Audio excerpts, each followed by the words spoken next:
Hello students, हमारा chapter number 7 चल रहा था, जिसकी हमने 3 एक्सरसाइज कर ली थी।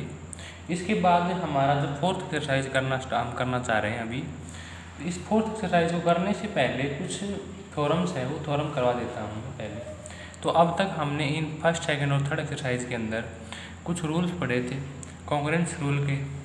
ठीक है, हमारे पास जो पहला रूल था वो था हमारे पास SAS। फिर उसके बाद हमने पढ़ा था ASA। ठीक है, फिर उसके बाद हमने पढ़ा था AAS।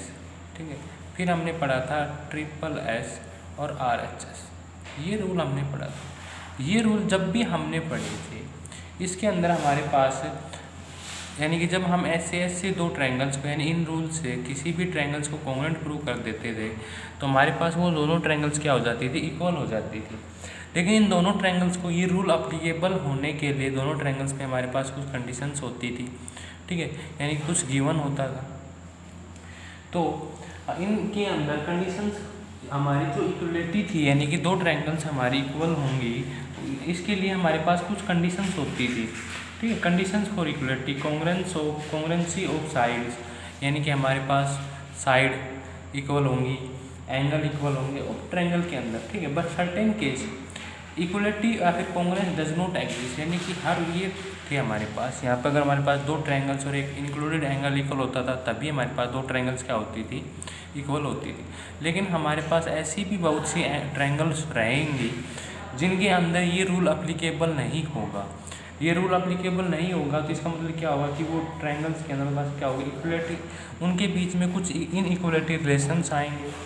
यदि दो क्वांटिटी हमारे पास क्या है, मैं किसी भी दो क्वांटिटी की बात कर रहा हूँ, अगर मेरे पास कोई भी two quantities are not equal, यानी कि हम ये कहें कि दो क्वांटिटीज हैं हमारे पास, वो इक्वल नहीं हैं, तो इसका मतलब ये होगा कि एक क्वांटिटी, यानी कि हमारे पास दो क्वांटिटी हैं, तो one quantity is either less to other, यानी कि सेकंड वाली से, यानी कि एक क्वांटिटी हमारी क्या होगी, छोटी होगी दूसरी से। तो इसी के ऊपर बेस हम कुछ थ्योरम्स या फिर कुछ रिजल्ट्स करते हैं यहाँ पे। ठीक है, जो हमारा फर्स्ट थ्योरम है वो क्या है, मैं यहाँ पे लिख देता हूँ। ये तो था, इस पोर्शन को स्किप कर दें और यहाँ पे मैं थ्योरम लिख रहा हूँ। ठीक है, तो जो मेरी थ्योरम है मैं लिख लेता हूँ। तो हमारी जो थ्योरम है, थ्योरम नंबर फर्स्ट मैंने यहाँ पे लिख दी है, मैं आपको पढ़ के बता देता हूँ। If two side of a triangles are unequal, यानी कि एक ट्रायंगल की दो साइडें क्या हैं, अनइक्वल हैं, यानी कि बराबर नहीं हैं। देन द लॉन्गर साइड, भाई अब अनइक्वल हैं तो इसका मतलब ये है कि एक साइड तो हमारी पास बड़ी होगी, दूसरी वाली छोटी होगी। Then the longer side has a greater angle opposite to it, जब वो जो बड़ी वाली साइड होगी, यानी कि जो लॉन्गर साइड होगी, उसके अपोजिट में क्या होगा, ग्रेटर एंगल होगा अपोजिट टू इट, यानी कि इसके अपोजिट हमारे पास जो एंगल होगा वो क्या होगा, बड़ा होगा। जिस साइड के से वो छोटी है उस साइड से, उस एंगल से। ठीक है, तो हमारे पास गिवन क्या है, हम गिवन क्या करें, तो भाई हमारे पास क्या है, कोई एक ट्रायंगल है, हम लिख लेते हैं एक ट्रायंगल ABC। ठीक है, इन विच हमने क्या कर लिया, AC मेरा क्या है, ग्रेटर देन AB है।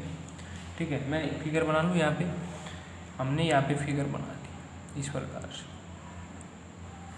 ठीक है, ये हो गई A, ये B, ये C। AC greater than AB, यानी इस साइड से। ठीक है, हमें प्रूव क्या करना है,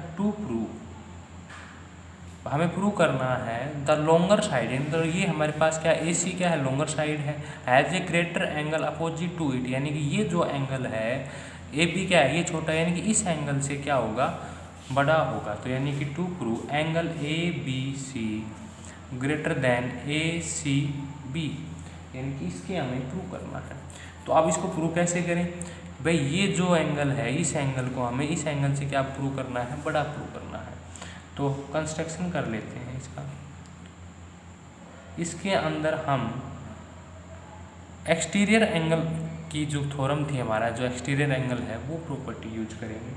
तो मैंने क्या किया, यहाँ से एक डॉटेड लाइन ड्रॉ कर ली, यानी कि ये D पॉइंट दे दिया इसका नाम। ये एंगल मैंने 1 ये वाला एंगल, केवल ये, और ये एंगल मैंने यहाँ पे 2 नाम दे दी। ठीक है, अब कंस्ट्रक्शन कैसे करनी है, मार्क ए पॉइंट डी, ठीक है, such that A D equal to A B. भाई जो ये ए डी साइड जो होगी वो किसके इक्वल हो जाए, ए बी के। ठीक है, ये तो हमने अपनी कंस्ट्रक्शन के अंदर बना लिया। ठीक है, अब क्या करें, ज्वाइन बी डी, ज्वाइन कर दे किसको, बी डी को। प्रूफ देखो इसका, अब करते हैं प्रूफ। ठीक है, अब हमारे पास हमने क्या, जो कंस्ट्रक्शन के साथ हम जो लेके चले थे, हमने क्या यूज किया था, ए बी किसके इक्वल हो जाए, ए डी के। तो यहाँ से मैं क्या कह सकता हूँ भाई, ए बी तो हमारा किसके इक्वल हो गया, ए डी के। तो एंगल 1 इजकल टू में एंगल 2, क्यों, एंगल, रीजन लिख देता हूँ, angle opposite to equal side are equal. ठीक है, अब इसके बाद हम, ये जो ट्रायंगल था, ये जो एंगल था, अब हम क्या करते हैं, इन ट्रायंगल हम बी सी डी के अंदर आ जाते हैं, यानी इस ट्रायंगल के अंदर बी सी डी के अंदर, बी सी डी के अंदर हमारे पास जो ये एंगल 2 है, अगर इसको हम ध्यान से देखें तो ये हमारे पास बी सी डी, ये जो बी सी डी, ये ट्रायंगल का एंगल 2 क्या है, एक्सटीरियर एंगल है। तो एक्सटीरियर एंगल हमारे पास क्या होता है कि इस वाले, यानी कि इसके जो अपोजिट जो इंटीरियर एंगल होगा उनके सम का सम होता है, यानी कि ये वाला एंगल और ये वाला एंगल क्या होगा, सम के इक्वल। तो मैं यहाँ से क्या कह सकता हूँ कि जो मेरा एंगल 2 होगा वो क्या होगा, ग्रेटर देन होगा किसके, एंगल डी सी बी के, यानी कि ये जो डी सी बी है, ये जो एंगल 2 है ये इस एंगल से बड़ा होगा और ये इस एंगल से भी। तो मैं यहाँ से क्या लिख रहा हूँ कि angle 2 is equal to greater than D C B, D C B. अब ये जो एंगल जो ग्रेटर देन 2 है, ये एंगल हमारे पास क्या है, इसको मैं ऐसे भी लिख सकता हूँ, एंगल 2 इजकल टू में greater than angle A C B.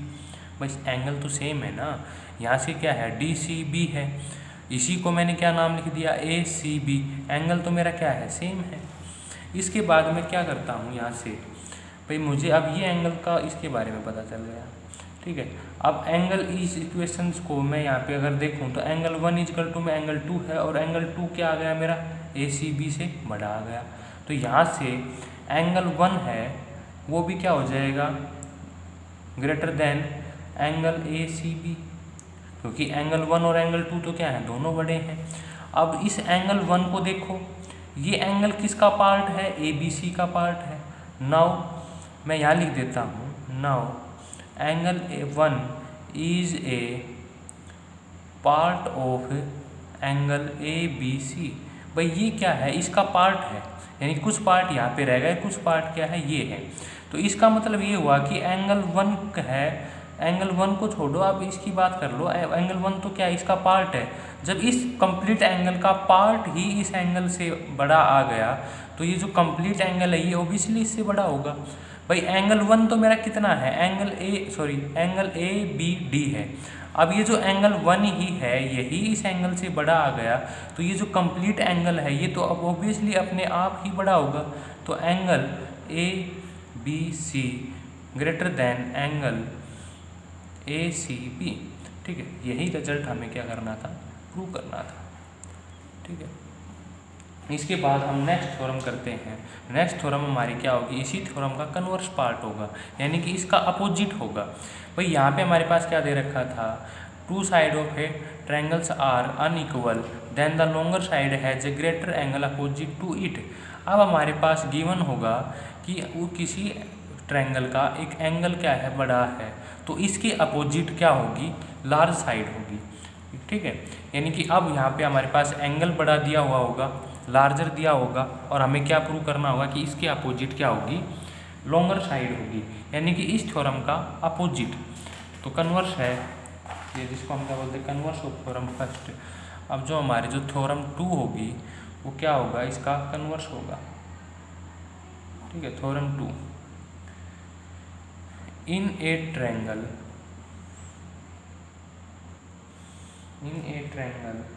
the greater angle has the longer side opposite to it।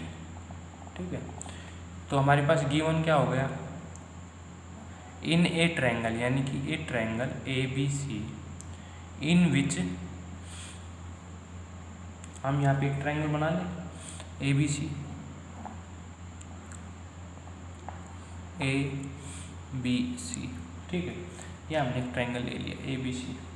अब इसके अंदर हमारे पास क्या है, in which the greater angle has a longer side, तो हम क्या ले लेते हैं, angle A B C greater है किसके, एंगल ए सी बी के। ये हमारे पास गिवन है कि ये जो ए बी सी है ये ग्रेटर देन है ए सी बी के।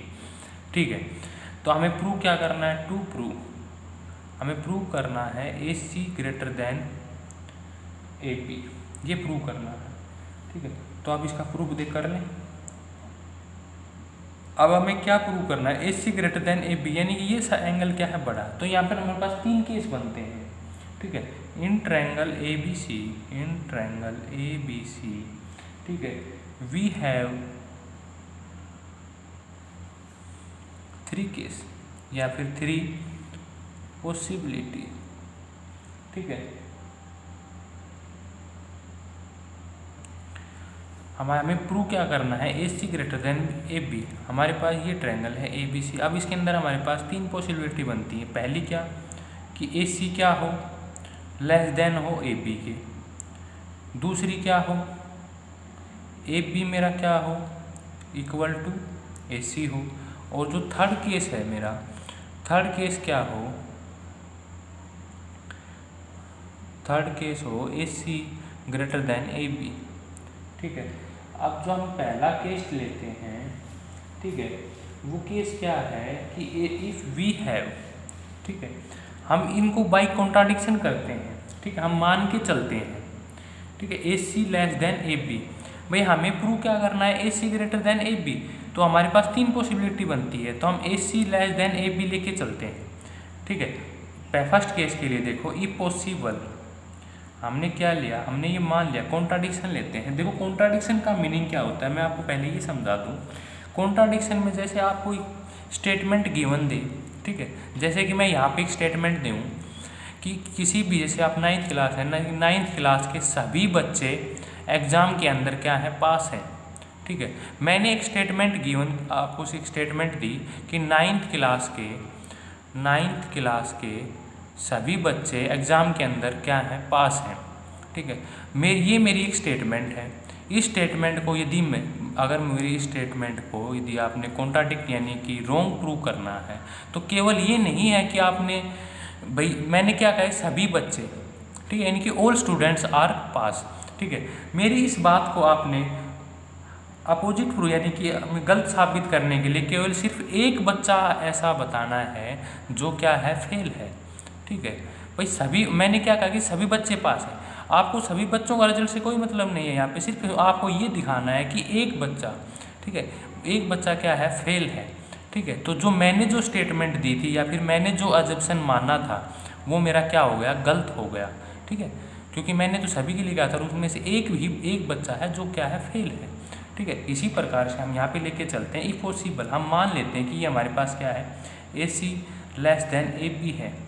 ठीक है, अब जो हमने जो थ्योरम फर्स्ट पढ़ी थी, ठीक है, उस थ्योरम के अकॉर्डिंग यानी कि जो मैंने अभी थ्योरम की थी, वहाँ से मुझे क्या मिलता है कि A C less than A B. इसका मतलब क्या होगा कि जो angle A B C less than होगा किसके, ए बी के अपोजिट क्या है, ए सी बी के। लेकिन गिवन स्टेटमेंट तो हमारी ये है। ठीक है, विच इज़ नॉट पॉसिबल, भाई ये स्टेटमेंट नहीं हो सकती, विच इज़ नॉट पॉसिबल। ठीक है, क्योंकि हमारे पास गिवन तो ये है, और अगर हम जब ये मान के चलते तो हमारे पास ये आता है। ठीक है, so this assumption gives contradict. ठीक है, कॉन्ट्राडिक्ट। सो अब सेकंड केस देखो, भाई ये तो हमारे पास क्या होगी, कॉन्ट्राडिक्ट हो गया, तो इसका मतलब क्या है कि so A C does not less than equal to A B, ये नहीं हो सकता, ठीक है। अब इसके बाद हमारे पास क्या आता है कि ए बी इजकल टू में ए सी, जो सेकेंड केस क्या है, ए बी इजकल टू में ए सी। अब यहाँ देखो, अगर ए बी इजकल टू में ए सी आ जाता है, यानी कि ये साइड इस साइड के इक्वल आ गई, तो ये एंगल और ये एंगल हमारे पास क्या हो जाएगा, इक्वल हो जाएगा, ठीक है। वैन जो सेकंड केस यानी कि सेकंड पॉसिबिलिटी को हम मानते हैं कि हमारे पास किया क्या हो जाए, ए बी इजकल टू में ए सी हो जाए, तो यहाँ से मुझे क्या मिल जाएगा, angle A B C equal to angle A C B, ठीक है। ये भी हमें क्या मिलता है, किस रीजन से, angle opposite to equal sides are equal, ठीक है। Angle opposite to equal sides are equal, ठीक है। लेकिन हमारे पास गिवन क्या है, A B C greater than angle A C B, ठीक है। ये भी क्या आ गया, विच इज आल्सो कॉन्ट्राडिक्ट, ठीक है। ये भी हमारे पास क्या है, पॉसिबल नहीं है, ठीक है। तो इसके लिए भी हम क्या लिखेंगे, this is contradiction, this is contradict to our assumption, ठीक है। That is A B equal does not equal to A C, ठीक है। अब हमारे पास थर्ड केस बनता है, वो क्या है, ए सी ग्रेटर देन ए बी। भाई अब तीन पॉसिबिलिटी थी हमारे पास, पहली पॉसिबिलिटी पॉसिबल नहीं है, दूसरी नहीं है, तो तीसरी तो हमारे पास क्या होगी, ट्रू होगी, ठीक है। So thus we have only left this possibilities, so AC greater than AB must be true, ठीक है। यही हमें क्या करना था, प्रूव करना था, ठीक है। ये था हमारा थर्ड स्टेप। तो स्टूडेंट्स हमने इस वीडियो के अंदर दो थ्योरम कर लिए हैं, इसके बाद हमारे पास दो थ्योरम्स और भी बच जाते हैं, ठीक है। यहाँ पे हमारे पास 4 थ्योरम थी। एक्सरसाइज स्टार्ट करने से पहले, क्योंकि यही अब जो नेक्स्ट एक्सरसाइज हम करेंगे, फोर्थ एक्सरसाइज, उसके अंदर ये फोर्थ थ्योरम यूज होंगी, ठीक है। तो मैंने इस वीडियो के अंदर दो थ्योरम्स तो मैंने आपसे करवा दी है, बाकी की जो बची हुई जो दो थ्योरम है वो हम नेक्स्ट की वीडियो के अंदर करेंगे, ठीक है। तो आज आपका होमवर्क यही रहेगा कि आपने ये दोनों थ्योरम्स अपनी फेयर नोटबुक के अंदर करनी